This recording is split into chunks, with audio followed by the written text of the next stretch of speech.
шүгүр Орта Азия элинде калыптанып калган. Дасторконго отурар замат не дейбиз? Бисмилла деп оң кол менен жейбиз. Бул биздин мына ошол ата бабалардын Орта Азия аксакалдарын бизге калтырган эң баалуу мурасы ушул. Бүгүн жаңылануу башка дейбиз, бирок эмне? Миң жаңылансын, бирок Орта Азиянын каада салты мына ошол исламдын дал өзү.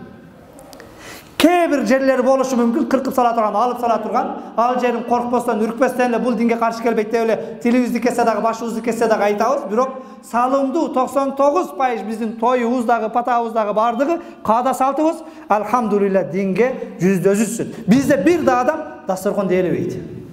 Аллах насип кылып умрага, ажылыкка баргандар болсо көрсөңүздөр, жолдо олтуруп ашын дээлеп, дасторконун дээлеп олтурган арабтардын, Пакистан, башкалардын не маданиятын башкасын көрөсүздөр.